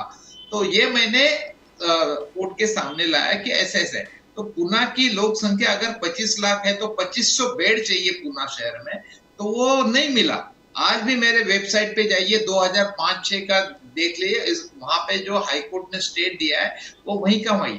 क्योंकि ये अगर हम इम्प्लीमेंट करते हैं, प्लानिंग कमीशन इम्प्लीमेंट करते हैं, पंचवार्षिक योजना इम्प्लीमेंट करते हैं, तो उससे विकास होता है सर, इससे विकास होता है। लेकिन ये नहीं हो पा रहा है। इन्होंने तो प्लानिंग कमीशन, योजना आयोग बर्खास्त करके नीति आयोग लाया है। सो कैसे होगा? आज जब राहुल जी आपका हॉस्पिटल बना, इतनी ठंड में आज भी स्टे है, उसके ऊपर आज भी स्टे है, और अभी 2005-2006 से, हाँ अभी भी 2005-2006 से, हाँ, जोरवेकर दवाखाना, नवीपेट में सब कुछ है। कहने का मतलब ये हुआ कि 1999 से लेकर के 2014 तक आपकी सरकार थी और वो भी आपके लिए कुछ नहीं कर पाए। बोलिए सर। सर गोपाल तिवारी जी क्या बोल रहे हैं आप? क्या एग्जांपल दे रहे हैं? बताइए। सर देखो, वहां पे लोकल बॉडीज ने वो जगह किसी प्राइवेट हॉस्पिटल को दी है, उसके जी। खिलाफ हम स्ट्रगल कर रहे हैं। तो ये बात है, जब बीच में 5 साल हमारी सरकार नहीं थी, अभी देखो ये वृत्ति प्रवृत्ति का जो स्ट्रगल है, तो उसमें कई लोग, गवर्नमेंट कौन सा भी रहो, अपने अपना इंटरेस्ट का देखते, लेकिन मैं कहना ये चाहता हूं कि आज 5th ईयर प्लान जो ऐसा बना है, जो इंदिरा जी ने बनाया था, 1000 अर्बन लोग पॉपुलेशन के पीछे एक गवर्नमेंट सरकारी अस्पताल की एक बेड रहे, ये बहुत अच्छा है ना सर। उसी के हिसाब से अगर हम चलते हैं तो ये तो केयर टेकर होना चाहिए। आज एम्स में राहुल जी जो गए हैं, एम्स जैसे अस्पताल में बाहर मरीज खड़े हैं सर, इतने ठंड में सिकुड़े हुए, क्यों जाने की नौबत आई उनके ऊपर? जब राजधानी दिल्ली में वहां की राज्य सरकार आम सर, वो आदमी दिल्ली पार्टी के हैं कि बाहर के हैं? सरकार क्या, अरे वो वहां पे दिल्ली के एम्स में- रविवासी हैं कि बाहर के हैं, जो ऑल इंडिया इंस्टीट्यूट में आना चाहते हैं और दिल्ली के ऑल इंडिया इंस्टीट्यूट में अपना इलाज कराना चाहते हैं? तो दिल्ली ये मेरे पास वीडियो है ना, मैं अभी बता रहा था आपको सर, ये हम जो आपके पास है वो सबके पास है, अपने पास भी है। हाँ सर। सर, हाँ, तो बोलिए। नहीं, वीडियो है, मगर Sir, we have got it. हर चीज Sir, में we have got it. Rahul Gandhi जी देश का अपमान करना, गोपाल जी देश का बार बार। Let me complete. Okay, ये जो बाहर पेशेंट और मरीज की वहां भीड़ है, उनको वहां ठीक तरह से एकोमोडेशन भी नहीं मिल रहा है सर, और पहले से ही है, में कोई नई बात सिकुड़ते नहीं है। हुए लोग बैठे हैं सर, और सर, ये वो नई एक बात नहीं है। इंसानियत के नाते वहां गए हैं, और तभी वो अपोजिशन लीडर करके गए, तो उनको लेना पड़ेगा उसकी दखल। अभी तिवारी जी, गोपाल जी, अभी गावड़े साहब जिस प्रकार से कहा कि राहुल जी जहां भी जाते हैं देश का अपमान करते हैं, अभी कहते हैं कि the fight is against BJP and RSS and also the Indian state. Now how is the Indian state against Rahul Gandhi? अभी 2 दिन पहले जैसे एम्स हॉस्पिटल गए, बोले कि सरकार का कोई फैसिलिटी ठीक नहीं है, लोग बाहर कतार में बैठे, उनको अटेंड नहीं कर रहे। 2 दिन पहले बिजनेसमैन के साथ, एंटरप्रेन्योर्स के साथ मिल्क शेक बना रहे थे राहुल गांधी जी। उन्होंने कहा कि देश में वातावरण ढंग से नहीं है कि बिजनेस यहां पर प्रॉस्पर करे। तो पहले बीजेपी का आरोप था, पहले देश के बाहर जाके देश का अपमान करते थे, आज देश के अंदर बैठ के देश का अपमान कर रहे। How do you see this charge, Gopal Tiwari ji? Sir, opposition leader है और जो जनता के सवाल है वो उठाना कोई गलत नहीं है। अगर चुनाव आयोग है, ईडी है, सीबीआई है, पुलिस क्राइम डिपार्टमेंट है, होम डिपार्टमेंट है, अगर जनता को न्याय नहीं दे पा रहे, सुरक्षा नहीं दे पा रहे, तो आवाज उठाना गलत है क्या? जी। आप जो हेल्थ सिस्टम है वो अगर धसमस हो गई हो, उसके बारे में आवाज उठाना कोई गलत बात नहीं है। बाय द वे, आपकी जानकारी के लिए गोपाल तिवारी जी, ये बात राहुल जी ने कही, आपको clear sir, he is the leader of the opposition. He has the right. Sir, he has the right. There is no doubt. कई बातें वहां पे पेपर में आई है, उनका बयान इस वजह से सही है कि उन्होंने कहा कि जो इंस्टीट्यूशन है, इसके आगे हमें ये जो सरकार की संस्था है उनके साथ भी स्ट्रगल करना पड़ेगा। कौन सा चुनाव आयोग सुन रहा है? चुनाव आयोग के अच्छा गोपाल तिवारी जी, आप सुनेंगे? एक सेकंड, सर आप आपने बोल दिया ना, अब 1 सेकंड के लिए सवाल सुनेंगे सर मेरा? छोटी सी बात है सर। 1981 में I got my first job as a journalist. 1981 में से लेकर के आज तक यही भीड़ मैं देख रहा हूं all India Institute of Medical sciences के सामने। कोई नई बात नहीं है, यहां पर ऐसी भीड़ होती है सर, और हर बार हम लोग ऐसी स्टोरी करते हैं। तब हम लोग प्रिंट मीडिया में थे तो ऐसी पिक्चर छापा करते थे, कंबल ओढ़ के लोग बैठे हैं, ठिठुर रहे हैं, अरे देखो अंदर कॉरिडोर्स के अंदर लोग लेटे हुए हैं वगैरह वगैरह। ऐसा ही होता है सर, कोई नई बात नहीं है। And what will Rahul Gandhi do? आप लोगों ने पिछले 2 इलेक्शन में आपकी एक भी सीट नहीं आई है दिल्ली में, दिल्ली की इलेक्शन में कांग्रेस की, तो लिहाजा कुछ ना कुछ तो करेंगे ना। आई एडमायर राहुल गांधी, बहुत मेहनत कर रहे हैं, इसमें कोई 2 राय नहीं है। लेकिन जो सवाल था गोपाल तिवारी जी, उसके विषय में तो बताइए ना, इंडिया अलायंस का क्या होगा?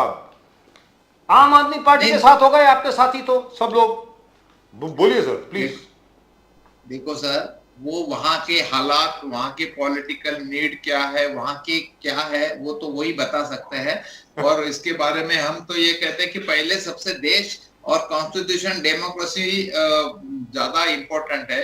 अगर देश कॉन्स्टिट्यूशन डेमोक्रेसी रहेगी तो सब कुछ रह पाएगा।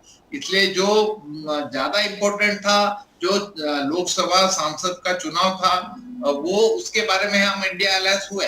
अभी आगे की इलेक्शन हर एक पार्टी को अपना अपना एजेंडा है, तो उस समय तो रिपब्लिकन पार्टी के अंबेडकर भी, हम चाहते थे कि अंबेडकर जी कांग्रेस में आए, कांग्रेस की तरफ से, लेकिन उनको अपनी पार्टी का एक वजूद था। तो वो हर एक के वो पॉलिटिकल जो विल है वो it is open for all. तो क्या बताएं हम? I agree with you, sir. There is nothing to disagree over there. Absolutely nothing. Gawde साहब, आपने सुना जो दोनों महानुभाव हैं उन्होंने क्या कहा आपके खिलाफ। अब आप ये बताइए sir, at the end of the day the beds have increased in Delhi, there is no doubt about it. Beds, hospital beds have also increased in Maharashtra. We need about 5.5 times more. My point is this, आप जो मर्जी कर लीजिए गावड़े साहब, ये discussion यहां पे पहले भी हो चुका है। आज की तारीख में by a very modest estimate, lower estimate, Bharat की आबादी इस वक्त 153 करोड़ है सर, मिनिमम 153 करोड़। जब सेंसस होगा, सेंसस के जब रिजल्ट आएंगे, by that time it will reach 160 crore. Now my point is, जो भी सरकार हो, कोई भी सरकार हो, आज आपकी सरकार है, जितना भी अच्छा काम कर ले, it will never be able to meet the expectations of people and certainly not of the opposition. तो आज की तारीख में महाराष्ट्र में जो चल रहा है सर, जिस प्रकार अभी देवेंद्र फडणवीस जी ने कहा कि भाई देखिए परभनी में, क्योंकि परभनी की बात आई, परभनी में हम लोगों ने कमीशन सेटअप कर दिए, इंस्टेंटली हम लोगों ने जो भी अरेस्ट करने थे वो कर दिए, सस्पेंशन जो भी करनी थी कर दिए, बीड़ के अंदर वो भी किया है। और जो सैफ अली खान साहब का जो मैटर है वो तो उनका इंटरनल मैटर है, जहां तक मैं समझता हूं, बिल्डिंग का मैटर है ना सर वो तो। अब बिल्डिंग में सीसीटीवी कैमरा है नहीं है, सिक्योरिटी है नहीं है, उसमें सरकार क्या कर सकती है? अब आप बताएं गावड़े साहब। नहीं, आपने दो पक्ष रखे हैं अभी। पहला आपने एक बहुत ही गंभीर हेल्थ के बारे में एक पक्ष रखा है जी। मेरा मानना है, हमारी सरकार, केंद्र की सरकार हो या फिर राज्य की सरकार है, हम दो पैरामीटर्स पर काम कर रहे हैं, दो जगह पे काम कर रहे हैं। एक तो गवर्नमेंट जो हॉस्पिटल्स होंगे, वहां पे बेड की संख्या कैसे बढ़ाई जाए, वहां पे लोगों को और अच्छे तरीके से इलाज कैसे दिया जाए, ये एक कर रहे थे। उसमें हम मेडिकल कॉलेजेस बढ़ा रहे हैं, मेडिकल जो हॉस्पिटल्स है हम उसको बढ़ा रहे हैं, ये एक हम कर रहे हैं। दूसरी हम एक और बात कर रहे हैं कि गवर्नमेंट ने, महाराष्ट्र की गवर्नमेंट ने भी और केंद्र की गवर्नमेंट ने भी बहुत सारी बीमा योजनाएं लाई है, जिसका बेनिफिट आपको प्राइवेट हॉस्पिटल्स में भी मिलेगा। ये हम बड़े पैमाने पर कर रहे हैं, क्योंकि जैसे आपने ठीक कहा कि हमारी जनसंख्या इतनी है तो हम सरकारी हॉस्पिटल में कितनों को इलाज दे सकते हैं। इसकी वजह से हमने प्राइवेट हॉस्पिटल में भी आपको बीमा मिलेगा, इसके लिए योजनाएं शुरू की है। अभी जैसे महाराष्ट्र में देखिए आप, महाराष्ट्र में बहुत सारी कॉर्पोरेशंस की अपनी योजनाएं है, उसके बाद महाराष्ट्र सरकार की अपनी योजना है, महात्मा फुले जैसी बहुत अच्छी योजना है जिसमें प्राइवेट हॉस्पिटल्स में भी आपको बेनिफिट मिलता है। या फिर चैरिटी की बहुत सारी स्कीम है, जो चैरिटी हॉस्पिटल्स है वहां पे भी आपको मतलब गरीबों को अगर कुछ सर्जरी वगैरह करानी होगी तो उसका फायदा मिलता है। इसके एडिशन में हमने जो मुख्यमंत्री वैद्यकीय सहायता कक्ष है उसको बनाया है, वहां से भी बहुत अच्छी मदद पेशेंट्स को मिलती है। तो ये सब हम हेल्थ के इशू पर कर रहे हैं। दूसरा, आपने जो एमवीए के बारे में कहा था या फिर जो डिस्कशन चल रहा था, देखिए एमवीए या फिर इंडिया अलायंस होगा या फिर और कुछ होगा, ये सब सत्ता के लिए बने हुए अलायंस थे। तो सत्ता उनकी केंद्र में नहीं आई तो वहां पर जो अलायंस है वो भी नहीं रहेगा, और महाराष्ट्र में भी सत्ता उनकी नहीं आई तो महाराष्ट्र में भी उनका अलायंस नहीं रहेगा। आप देख रहे होंगे कि किस तरीके से अभी संजय राउत ने कहा कि हम अलग लड़ेंगे, कांग्रेस वाले कह रहे हैं हम अलग लड़ेंगे। तो ये सब चलता रहेगा, क्योंकि ये अलायंस जो था वो सत्ता के लिए बना था, सत्ता नहीं मिली, अलायंस नहीं रहेगा। Gowda sahab, I want to ask you about Sharad Pawar ji's comment. Sharad Pawar ji ने जिस प्रकार से अमित शाह जी का आलोचना किया, after Amit Shah hit him की 20 फीट नीचे लोगों ने उनको दबा दिया है, तो शरद पवार जी सेड कि ये होम मिनिस्टर की गरिमा के लिए ठीक नहीं, जिस प्रकार से अमित शाह बात कर रहे हैं, और ये पहला होम मिनिस्टर है जो तड़ी पार है। भले तावड़े साहब ने उनको रिप्लाई किया, but how you going to react to Sharad Pawar statement कि ये गरिमा ठीक नहीं है होम मिनिस्टर के, जिस प्रकार से बात किए, तड़ी पार हमने कभी देखा नहीं है कोई पहले को होम मिनिस्टर। क्या शरद पवार जी बयान किस प्रकार से देखते हो आप? मैंने अमित शाह जी ने जो बयान किया था वो पॉलिटिकल बयान था। क्या ये सच नहीं है कि महाराष्ट्र की जनता ने 20 नहीं 40 फीट नीचे एमवीए को पूरा गाड़ दिया है? अरे महाराष्ट्र की स्थापना से लेकर अब तक का सबसे बड़ा मैंडेट महाराष्ट्र की जनता ने हमको दिया है। ये सही बात है कि उन्होंने उनको नकारा है, कांग्रेस वालों को और उनके साथियों को। और शरद पवार साहब भाषा की मर्यादा की बात कर रहे हैं, ये बहुत अचंभित करने वाला है। और उनकी मतलब अमित शाह को के बारे में वो कुछ कह रहे हैं कि महाराष्ट्र की जनता जानती है वोरा कमीशन में क्या लिखा है, किसके दाऊद के साथ संबंध थे, कौन दाऊद को लेकर घूमता था, दाऊद से पैसे कौन लिया करता था। तो ये शरद पवार साहब मतलब ऐसी भाषा ना बोले। अगर वो ऐसी भाषा बोलेंगे तो उनका पूरा पॉलिटिकल हिस्ट्री क्या रहा है, किसके साथ उनके संबंध रहे हैं, ये महाराष्ट्र की जनता जानती है। और वो वोरा कमीशन में भी है, आप पढ़ सकते हैं, उसका कुछ विवरण है नेट पर, किसके संबंध थे। जी तो शरद पवार साहब की मतलब मुझे लगता है अभी उम्र बहुत हुई है, तो वो अभी मतलब ऐसे विषयों में और अमित शाह के बारे में ऐसी बातें ना करे। विनोद तावड़े साहब ने कुछ बातें कही है और कुछ बातें हम कह सकते हैं।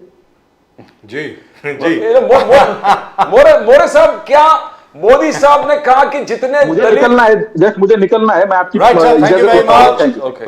It's a great pleasure having you on the show, sir. Gavde साहब, thank you very much. All the best.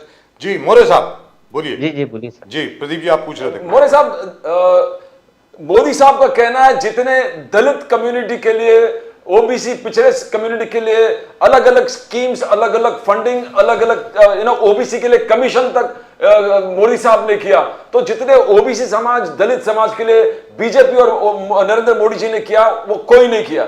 Janman scheme है जो गरीब से गरीब दलित को मेन स्ट्रीम में लेके आना, उनका फंडिंग करना, बेसिक नेसेसिटीज देना, ये क्या पूरा हुआ है? गांव, पिछड़े गांव में, अलग अलग रूरल एरियाज में क्या ये स्कीम पहुंचा है मोदी साहब?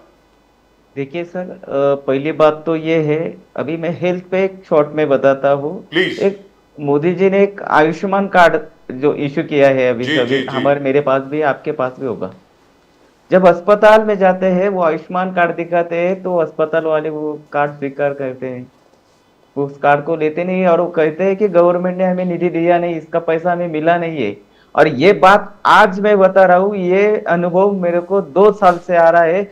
मेरे पास गुजरात जैसे स्टेट से फोन आते हैं इसके लिए कि हमें वहां पे जो कार्ड दिया जाता है तो वो बोलते हैं कि हमें पैसा मिला नहीं गवर्नमेंट से। यानी ये जो भी योजनाएं लाए हैं, पहली बात तो है आयुष्मान कार्ड की हेल्थ रिलेटेड है, तो उसमें क्या हुआ है, अस्पताल वाले सीधा पेशेंट को बाहर निकाल देते हैं और उनको फिर अपनी जेब में से पैसा देना पड़ता है या फिर अपनी तरफ से कुछ जो भी उपचार है वो लेना पड़ता है, लेकिन आयुष्मान कार्ड का कुछ फायदा हुआ नहीं। ये है इनकी हेल्थ के इशू में पहली योजना फेल गई। दूसरी बात ये है उनकी कि आप, अभी मेरे भाई ने बताया थोड़ी देर में, गावड़े साहब जो अभी है नहीं हमारे साथ, उन्होंने कहा कि मोदी जी आने के बाद बहुत सी योजनाएं एससी एसटी के लिए बहुत सी योजनाएं उन्होंने चलाई। वो योजना में एमएसएमई की योजना थी, उसमें देखिए अभी महाराष्ट्र में चल रहा है सीएम ईजीपी, यानी कि चीफ मिनिस्टर एंटरप्रेन्योर, वो जो है योजना चल रही है। उसके बाद पीएमईजीपी एक है। देखिए सर, ये योजना बनती है, पोर्टल पे आती है, पोर्टल पे आने के बाद वहाँ पे जो भी है वो अप्लाई करता है, अप्लाई करने के बाद जो भी डिस्ट्रिक्ट इंडस्ट्रियल सेंटर है वहां तक उनका फाइल जाता है, वहां से भी सैंक्शन हो जाता है, बैंक में फाइल चला जाता है। और जब बैंक में फाइल जाता है तो उसका जो मैनेजर होता है, जो व्यवस्थापक होता है, वो उसको कुछ ना कुछ उसको अपमानित करके उसको घर निकाल देता है। यहाँ तक ये मोदी जी की योजनाएं अभी है। तो मोरे साहब आपसे अगर- एक बहुत गंभीर सवाल मैं पूछना चाहता हूँ, उसके बाद आगे हम बात कर नहीं पाए। आपने उसका जिक्र किया था जब मैंने पूछा था कि अभी भी दलितों के खिलाफ बहुत गुनाह हो रहे हैं। आपने कहा था कि मूछें रखने पर, घोड़ी पे चढ़ने पर या घोड़े पे चढ़ने पर, बारात ले जाने पर, अम्बेडकर साहब की जयंती मनाने पर और ना जाने और क्या क्या। इनफैक्ट बीच में एक खबर भी आई थी कि गरबा में एक दलित लड़का अंदर चला गया था, उसको भी शायद मार दिया, पुणे के पास हुआ। गोपाल तिवारी जी उस इंसिडेंट से वाकिफ होंगे। इस अभी तरीके और की एक चीजें। ताजा घटना है अभी एक, जी। कि मंदिर में जाके, मंदिर के बाहर में जो पानी का नल होता है वहां से पानी पीने से एक 10-12 साल के लड़के को भी वो पिटाई हो गई उसकी सवर्णों द्वारा, ऊंचे लोगों द्वारा। जी, तो मैं आपसे ही जानना चाहता हूं, अभी गावड़े साहब है नहीं, अगली बार जब आएंगे तो मैं उसके ऊपर जरा विस्तार से बात करूंगा, but this is a very important subject. Dwivedi ji और तिवारी साहब जरा ध्यान दें प्लीज। सर, जो एट्रोसिटीज एक्ट है उसको डाइल्यूट कर दिया गया था कोर्ट द्वारा। गावड़े साहब ने कहा कि मोदी जी उसको वापस लेकर आए, तो क्या एट्रोसिटीज एक्ट के तहत एफआईआर करने में अभी कोई डिफिकल्टी नहीं होती है? एफआईआर हो जाता है? देखिए मौर्य साहब। देखिए सर मैं ताज़ा उदाहरण दे रहा हूँ। कल की बात है, कल की नासिक में, महाराष्ट्र के जो नासिक है, उस नासिक में एक एट्रोसिटी का केस बना। जी एक नासिक में एक तहसील है चांदवड़ करके, वहां का एक केस है। एक बच्ची है, 14-15 साल की बच्ची है सर। एक उदाहरण के तौर पे बता रहा हूँ, आप कह रहे हैं कि एफआईआर दाखिल होता है या नहीं। तो उस बच्ची के साथ पिटाई हो गई, उसको गाली गलौज कर दिया गया, जातिगत उस पे गाली गलौज कराई गई। उस लड़की ने जब ये बात घर पे बताई, घर वालों ने घर वाले हमारा तक हमें वो बात पहुंचाई हम पे। तो हम जब ये देखने गए कि क्या है, हम देखेंगे, एट्रोसिटी करेंगे, तो वो जो बच्ची है उसका उम्र कम है, वो कुछ भी बोल रही है, ऐसा करके उसका एफआईआर नहीं लिया गया।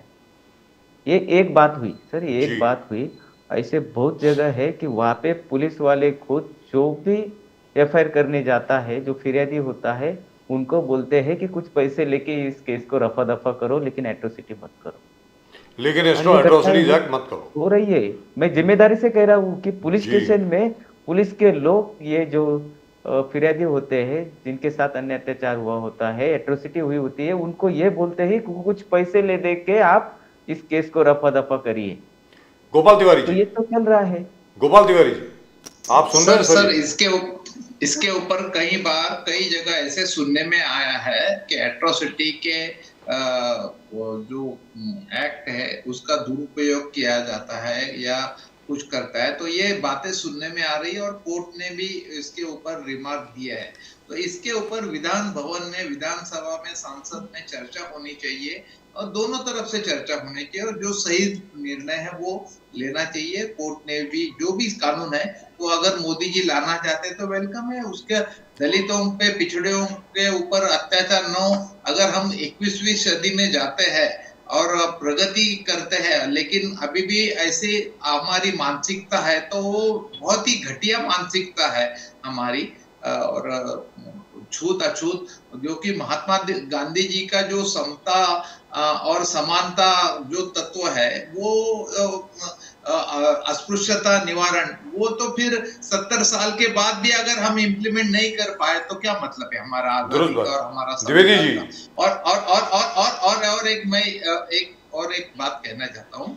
ये सोमनाथ सूर्यवंशी के बारे में फडणवीस जी ने कहा था विधान भवन में, उनको तो क्लीन चिट दी थी, वो कस्टोडियल डेथ हो गई। ये सर सरकार ने हत्या का मामला बनता है। कस्टोडियल डेथ हो गए तो गवर्नमेंट की सुरक्षा, जब तक उसके ऊपर कुछ, वो गवर्नमेंट की जिम्मेदारी है। और उस समय उन्होंने कहा था जब विधान भवन में कि नागपुर हिवाली अधिवेशन में कहा था कि हम उसकी न्यायालयीन समिति गठित करेंगे 1 महीने के बाद। कल जाके परसों के वेडनेसडे को 1 महीने के बाद उन्होंने न्यायालयीन समिति गठित की है। तो ये क्या है? मतलब इसके प्रति सरकार की आस्था कितनी है, मतलब कितने संवेदनशीलता है, ये दिखाई देता है सर। और क्या? आई एग्री विद यू जी। द्विवेदी जी, देखिए दलितों के खिलाफ जिस प्रकार आज की तारीख में दलितों के खिलाफ इतने ज्यादा अत्याचार हो रहे हैं, सर ये कब बंद होगा? द्विवेदी जी। तभी तो राहुल जी गए मिलने उनके लिए। जी जी, संजय द्विवेदी जी। देखिए, बहुत स्पष्ट बात है, जो इस देश का नागरिक है, दलित हो, मुस्लिम हो, सिख हो, ईसाई हो, हिंदू हो, जो भी है, उसको बिल्कुल बिना किसी लाग लपेट के रहने का अधिकार है। और उसको संविधान के तहत जो भी अधिकार इस देश ने दिए हैं, वो हर एक नागरिक, हर एक जाति को मिलना चाहिए, हर एक नागरिक को मिलना चाहिए।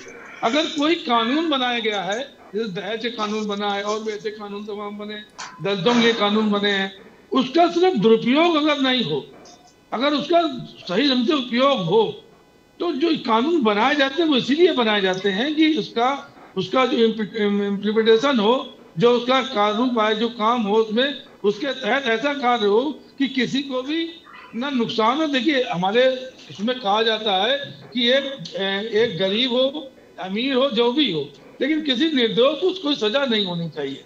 दहेज कानून के लिए बना था महिलाओं के लिए, तो बड़ा भाई सुप्रीम कोर्ट भी, हाई कोर्ट में तमाम बातें कहती साहब ये इसमें दुरुपयोग होता है, ये होता है, तो उस पर भी लोग कहते हैं।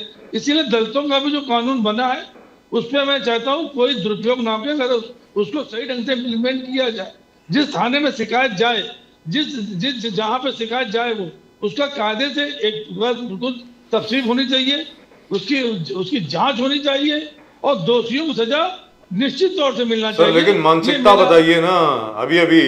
अभी अभी जैसे मोरे साहब ने बताया, पुणे के आगे ही चिंचवड जगह है शायद, वहां पर मंदिर में एक लड़की गई, उसको मार मार के बाहर निकाल दिया उसको। ये क्या है? जे किसी दलित ने मूछें रख ली, जरा मूछें ऊपर चले गई, मूछों पे ताव दे दिया तो उसको जान से मार देते हैं। अब उदयपुर में या जोधपुर में एक बच्चा जा रहा था अपनी बारात में, घोड़े के ऊपर चढ़ के उसको नीचे निकाल करके वहीं पे उसको ढेर कर दिया। मतलब ये क्या है? आज की तारीख में 21वीं सदी की ये मानसिकता है। क्या बोल रहे हैं सर आप? वैसे हम जय भीम बोलते हैं, जोर से बोलते हैं हम जय भीम। क्या है मैंने सर? आपसे यही कहा भी जी। राहुल राजीव जी जी। कि जो मानसिकता जो है 70 साल आज हमारे देश आजाद हो गए हैं। जी देश आजादी में हर जाति धर्म ने लड़ाई लड़ी। उसमें ये नहीं देखा गया कि मुसलमान है, दलित है, हिंदू है, एसटी है या ब्राह्मण है, क्या है। लोगों ने एक साथ मिलकर जब लड़ाई लड़ी तो उसी वजह से हमको आज देश की आजादी मिली। अगर ये भेदभाव आज की डेट में रखेंगे, माननीय अम्बेडकर जी ने जो अपनी बनाया संविधान बनाया, उसमें भी चीज ध्यान रखी गई कि इन्होंने बनाया कि नहीं साहब इनको आरक्षण मिलना चाहिए, क्योंकि जो हमारी गरीबी रेखा से नीचे हैं उनको आरक्षण देके अगर हम ऊपर लेके आते हैं तो शायद वो आगे बढ़ेंगे। तो ये चीजें इसीलिए बनाई जाती है देश में। तो कहने का मतलब ये हुआ लेकिन द्विवेदी सबसे बड़ी जी। बात ये है सर, 10 सेकंड सबसे बड़ी बात है हमारी जो 153 करोड़ जनता है जी उसको अपनी मानसिकता बदलनी पड़ेगी। कानून कोई बने, कुछ भी बने, लेकिन जब तक इस देश की जनता के अंदर एक विश्वास पैदा नहीं होगा, और जो कुछ पार्टियां ऐसी हैं जो लड़ाने का कार्य करती हैं, जो लड़वाती हैं, वो लड़वाने का कार्य बंद होना चाहिए और एक अच्छी मानसिकता से इस देश को अगर हमको आगे बढ़ाना है, इस देश को आगे आगे रखना है, इस देश में जिस तरह से हमारी पूर्व सरकारों ने शिक्षा के अरबे संस्थान लगाए, शिक्षा की IIT जी लगाई, दुरुस्त बात। IIM लगाए, जिस तरह से लगाई गई, और उससे हर देश का हर गरीब दलित सिख ईसाई मुस्लिम सब उसमें पढ़ने आते हैं और सब कोई डॉक्टर बन रहा और है। सबसे ज्यादा आत्महत्या जो है, सबसे ज्यादा आत्महत्या जो है वो दलित विद्यार्थियों की होती है, लेकिन उसके ऊपर कभी और चर्चा करेंगे सर। फिलहाल आप दोनों का बहुत बहुत शुक्रिया। I think Gopal Tiwari ji is also left us और his network is gone. More साहब बहुत बहुत नहीं अभी आया हूं आ गए सर। अरे कमाल है सर, वंडरफुल। तो गोपाल तिवारी जी चलते चलते अब ये भी बता दीजिए कि इसका सोल्यूशन क्या है। ये मोरे साहब मैं आता हूं आपके पास। गोपाल तिवारी जी कुछ बोलना चाह रहे हैं, बोलिए। इसका सोल्यूशन क्या है? आप दिख नहीं रहे, आपकी आवाज बड़ी फर्स्ट क्लास आ रही है, बोलिए। सर ऐसा है, डेवलपमेंट रेशो है वो। देखो पॉपुलेशन, हमारी आजादी मिली, हमारी पॉपुलेशन थी सब 36 करोड़ और हमारा लिटरेसी रेट था 18%। आज पॉपुलेशन कितना है, डेवलपमेंट कितना है, लोगों को काम देना जरूरी है और ये समय के रफ्तार के साथ साथ डेवलपमेंट, जॉब क्रिएशन, ये सब कुछ होना चाहिए। वो नहीं हो पा रहा है तो क्या, कौन जिम्मेदार है? गवर्नमेंट ही तो जिम्मेदार है। जो जिस समय जो सरकारें आती है वही तो जिम्मेदार है इसके लिए, और क्या। डेमोक्रेसी में और क्या एक्सपेक्टेशन है? यही तो एक्सपेक्टेशन है हमारी। करेक्ट। तो मोरे साहब, राम मंदिर बनने के बाद आजादी नहीं मिली। आजादी असल में 1947 में मिली 15 अगस्त को और संविधान अमल में लाने के बाद मिली। जी मोरे साहब बोलिए। और वो भी प्रतिष्ठा के साथ ही, उस समय भी प्रतिष्ठा के साथ मिली। जी जी जी जी मोरे साहब बोलिए। पिछड़े किसान मजदूर लोगों को जो आजादी मिली, हम कहाँ आजाद थे? जी 15 अगस्त को अगर भारत आजाद हुआ उसके बाद हम कहाँ आजाद थे? हमें तो गुलामी के बेड़े में जकड़ के रखा था। जिस दिन संविधान लागू हुआ उस दिन हम आजाद हुए। करेक्ट। अभी हम ये मेरा और एक मुद्दा था, वो कहना रह गया। जो बीड़ी में संतोष देशमुख की हत्या कराई गई, जो हत्या हुई, उस हत्या में हम एट्रोसिटी पे बात कर रहे थे, मैं उसी के रिलेटेड बात कर रहा हूँ। तो उस टाइम में जो झगड़ा हुआ था, जो सरपंच है स्वर्गीय संतोष देशमुख जी, तो वो जो झगड़ा मिटाने गए, जिनका झगड़ा हुआ था, जो हमारा साथी था, वो एक दलित लड़का था, वहां पे सिक्योरिटी गार्ड का काम कर रहा था। वो एट्रोसिटी जब दाखिल करने गया, अगर उसका एट्रोसिटी केस लिया जाता पुलिस स्टेशन में, तो ये जो खून खराबा हुआ है, ये जो बीड़ी में जो स्वर्गीय संतोष देशमुख के साथ हुआ है, ये घटना नहीं होती, भाई हमारे राष्ट्रीय अध्यक्ष एडवोकेट चंद्रशेखर आजाद सांसद जी, उन्होंने उनसे बात भी की, तो ये बात होने के बाद भी ये सब उनको पता चला। उसके बाद भाई चंद्रशेखर आजाद परभनी में भी गए, परभनी में जाके उन्होंने उस टाइम ही, जिस दिन गए थे उस टाइम ही उन्हें अल्टीमेटम दिया था कि 17 जनवरी को हम लॉन्ग मार्च निकाले। आज लॉन्ग मार्च अभी वहां से निकल चुका है, अभी रास्ते में है। क्यों? और क्योंकि हम मुंबई आ रही है। इस 32 दिन होने के बाद भी हमें न्याय मिला नहीं। दूसरी बात, आपने आत्महत्या की बात कही, आज शहादत दिवस है हमारे भाई रोहित वेमुला का, जी है। मैं इनको अभिवादन करता हूँ। तो जी, दुरुस्त। वहां से शुरू हुई है ये लड़ाई। हमें हर जगह, हमें सब ये जो है आत्महत्या हो या एट्रोसिटी हो, हमें सामना करना पड़ रहा है। और इस अन्य अत्याचार के खिलाफ भीम आर्मी आजाद समाज पार्टी हमेशा रास्तों पे उतरती है और हमेशा रास्तों पे उतर के न्याय के लिए हम संघर्ष करते रहेंगे। मोरे साहब, बहुत बहुत धन्यवाद आपका हमारे साथ जुड़ने के लिए। पहली बार आप हमारे शो में आए, इसके लिए आपका बहुत बहुत धन्यवाद। गोपाल तिवारी जी, आपका भी बहुत बहुत धन्यवाद। Thank you so much sir, great pleasure having you here with us. Sanjay Dwivedi, धन्यवाद सर। मैं एक बात रखना चाहता हूँ सर। जब चंद्रशेखर आजाद जी जब हॉस्पिटलाइज थे, तो प्रियंका जी गांधी उनको मिलने गई थी। जी, गई उस समय। करेक्ट, हाँ, गई करेक्ट। जी जी जी। संजय द्विवेदी जी, बहुत बहुत धन्यवाद आपका भी धन्यवाद हमारे साथ सर। जुड़ने के लिए। थैंक यू जय so much Shri sir, Ram, नमस्कार। जय महादेव। आप सबको जय हिंद, जय महाराष्ट्र, जय जय भवानी, हिंद, जय जय महाराष्ट्र। शिवाजी, धन्यवाद सर। जय भवानी, जय जय भीम, शिवाजी। जय जय भीम, भवानी, जय शिवाजी। जय भीम, जय भवानी, जय जय भीम। शिवाजी। वंदे जय मातरम। भीम, जय संविधान, वंदे जय मातरम। संविधान, जय जय संविधान, जय जय बापू भीम। भूल गए तिवारी जी, जय बापू भूल जय गए। बापू भूलना भूल गए जय तिवारी जय जी। बापू, जय भीम, जय संविधान। चलिए, Thank thank you, you. sir. जय Thank you. Siya Ram, Thank you, जनगण sir. जय Siya Ram. Well, but there's a new thing these guys have introduced, a wipe. I Yes. didn't notice that. I noticed that for the Yes. first time. Congratulations, looks good. Yes, sir. All right. Thank you very much for joining us. It was a long show. Everybody had their say. Nobody interrupted anybody. Nobody spoke over anybody. There was no fight, which is amazing. And what we discussed was very serious and kind of depressing. I understand.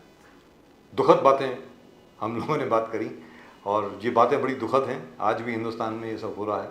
मुझे लगता है now the time has come to move on. There is provision in the Constitution, no discrimination on the basis of race, caste, color, or religion. But then Or creed. it's still on. It's still on. I agree with you. It's absolutely on. Right, that's just about it from both Pradeep ji and myself. आप वो जो क्या है वो subscription button जो है उसके ऊपर जरा please The fastest growing channel in India, Nation Now. Nation Now, fastest growing channel in India, उसके ऊपर जरा आप क्लिक करें और देखते रहें Nation Now. We'll of course be back with you tomorrow. Pradeep ji और मेरी तरफ से आप सबको नमस्कार। जय हिंद, जय महाराष्ट्र, जय भवानी, जय शिवाजी, जय भीम, वंदे मातरम। Vande Mataram.